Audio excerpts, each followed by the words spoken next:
In the last video, we talked about diet as a method of helping yourself feel better from autoimmune disease and how that can really help. In this video, I want to address lifestyle. So remember that leaky gut that I mentioned a few minutes ago? Well, food can cause leaky gut, like gluten will just punch holes all through the gut and cause all kinds of havoc in your body, but so can stress. Stress by itself can cause leaky gut. And so if you are doing everything you possibly can with your diet, but are not addressing stress or sleep or other lifestyle components like movement, you are not doing yourself a good favor because you are still causing disease activity to happen. The three critical components of lifestyle are stress management, sleep, and movement.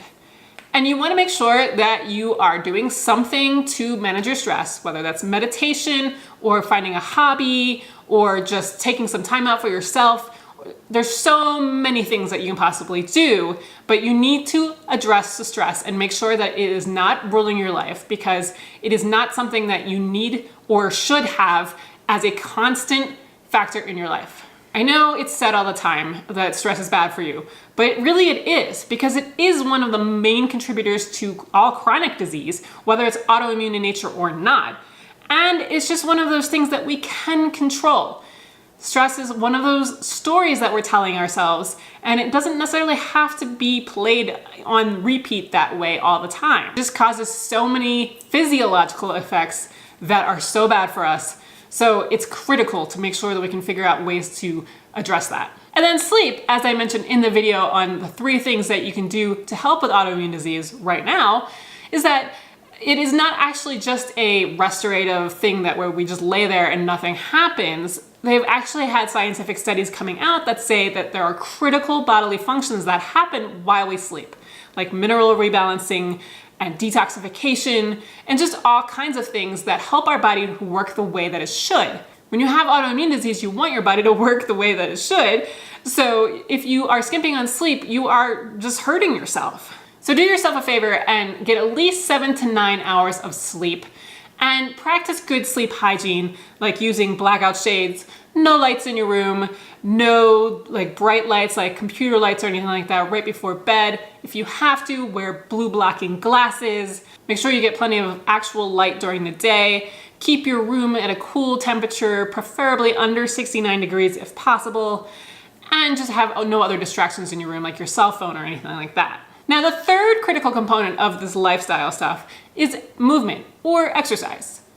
You don't want to do too much. So I used to do Ironman triathlons and fully believe that those are what triggered my autoimmune disease. And it's basically because you don't give yourself enough time to recover. Your body cannot take care of your immune system and all of the tissue damage and everything else you've done if you don't recover.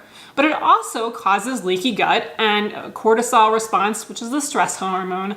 And it's just one of those things that is just bad news if you have an autoimmune disease or you're susceptible to one, to do too many endurance events or to not let yourself recover. This goes for HIIT exercises as well as CrossFit. Anything where it's like a strenuous, intense exercise, it's just bad news if you don't give yourself plenty of adequate recovery time. And most of us don't.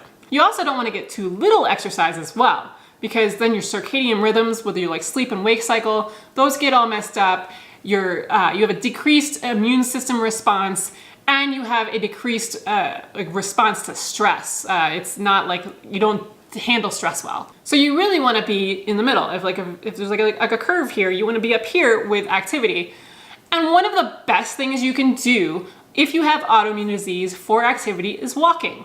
I have videos about this on my YouTube channel, so you can go ahead and watch those.